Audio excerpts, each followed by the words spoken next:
Hello, everyone. Light and darkness are a part of creation. The universe has light and darkness. We have the light and darkness within ourselves. There is a story churning of the ocean. You should perhaps read this story or Google it up. There is a strong message in this story. It is commonly believed that both the ocean and the unconscious are vast reservoirs of unknown wealth. Dr. Carl Gustav Jung once wrote, "The sea is the favorite symbol for the unconscious, the mother of all that lives." The ocean, as a source of wealth, known and unknown, is a message that is strongly ingrained in the cultural memory. We look at how the mythological churning of the ocean is an invitation to reflect on the vastness of the ocean, its unlimited potential, its beauty, and the possibility of its existence within us as an untapped unconsciousness. The year 2023 is all about churning the ocean of your unconsciousness so that you could bring out your talents to its full potential and live the life of your dreams through your own efforts. Become the person you want to be. Well, Libra, the major trends for y'all. Well, Pluto who had been in a stressful aspect with you for more than 20 years, will start to move into an harmonious alignment. However, this is a 2 year process. This year and next, he will hover between Capricorn and Aquarius, between a harmonious and inharmonious aspect. And it will move away from his stressful aspect on May 17th. And by the end of the year, only one long term planet will be in stressful aspect. Hence, health steadily improves this year. Now, Pluto's movements back and forth between Aquarius and Capricorn also signals that important financial changes begin to happen. You should be less conservative and more experimental in finance. The main headline this year should be love. Jupiter will be in your seventh house of love until May 17th. This shows that major romance, especially for singles, new friendships would also be formed. The circle of friends expands. There would be much happiness in love and social matters the year ahead. Your sixth house of health and work has been strong for many years. It has been especially strong last year and remains so for the year ahead. Saturn moves into this his house on March 8th, into the sixth house on March 8th, and will be there for the next 2.5 years, joining long staying Neptune there. So there would be a strong focus on health and job opportunities happening this year. Uranus has been in your eighth house of regeneration for many years and will be there for a few more years to come. You would learn what works for you personally. You get rid of all the clutter of how to books and learn your own body. In 2023, as Jupiter moves into your eighth house on May 17th, you will see the positive and beneficial results of coming into your own being, to your own understanding. Your current love prospers this year.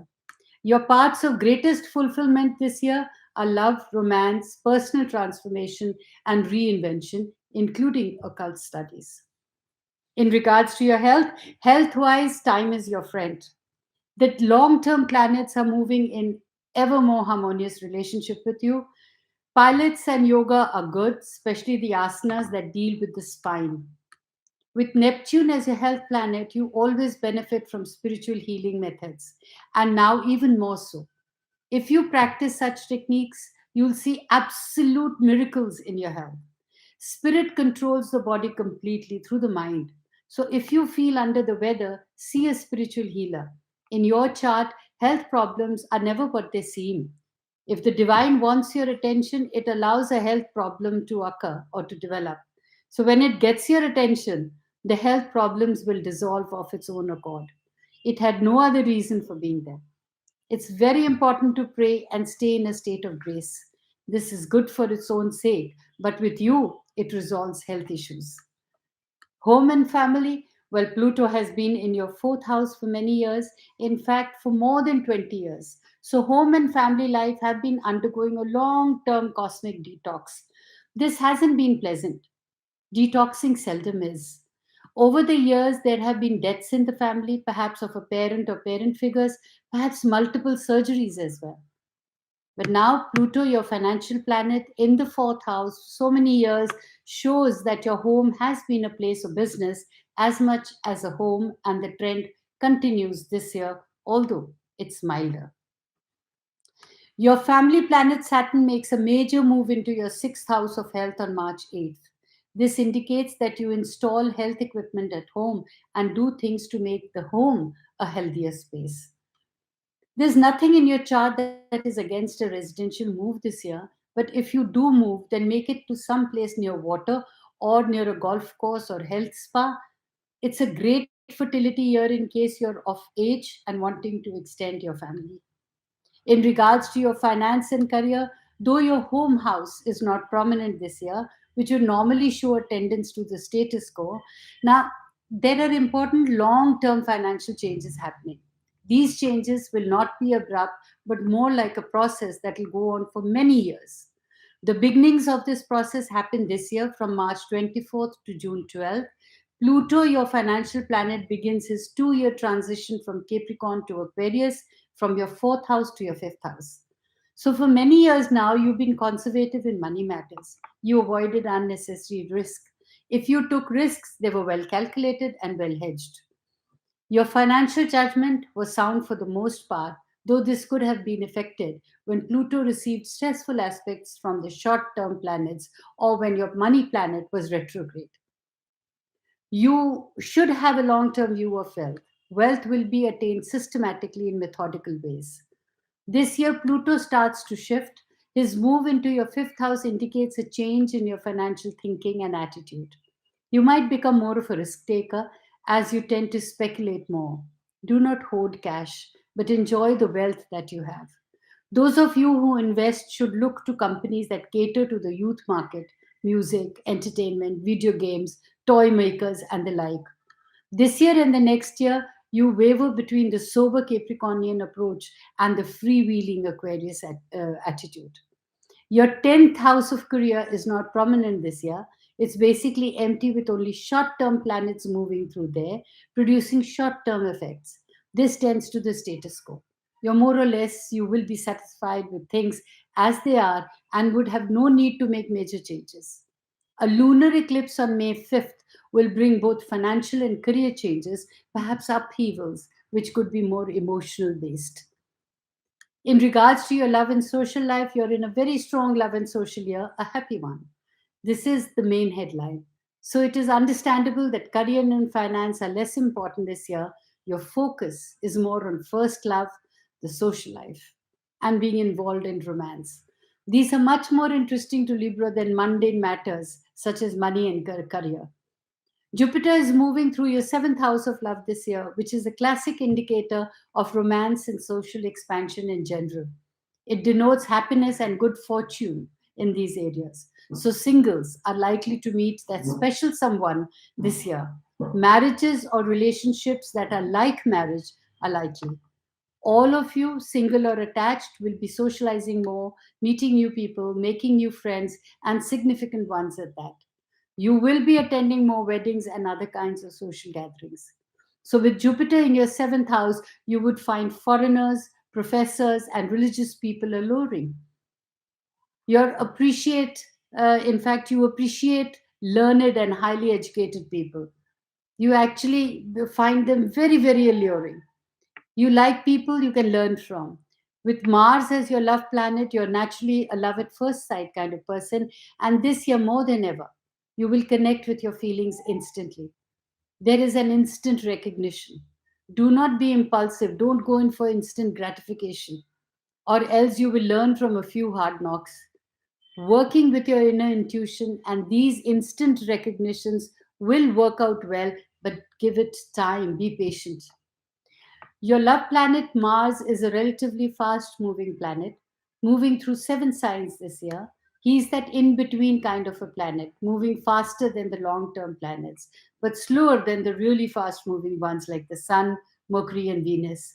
Thus, there are many short term trends in love that depends upon where Mars is and the kind of aspects he's receiving. We normally cover all this up in our monthly reports. For the self improvement, Claire Martin, in a wonderful book, Alchemy, wrote this in a wonderful book of alchemy, which is the soul of astrology, suggests that the transits of long term planets, Pluto, Neptune, Uranus, and Saturn, should be understood as cosmic alchemy in any given area of life. Alchemy was never about making physical gold out of physical lead. They were only symbols of something deeper. Alchemy was about transforming psychological leads, that is, negative experiences, habits, and attitudes, into spiritual and psychological gold. It seems a natural process that happens automatically. But of course, the results are better if one understands the process and cooperates with it. This transformation has been going on in your emotional life, understanding your mood swings, feelings, and emotional responses for over 20 years. Your emotional patterns can be completely, and in fact, almost transformed in 2023. You will feel emotionally healthier now than ever before.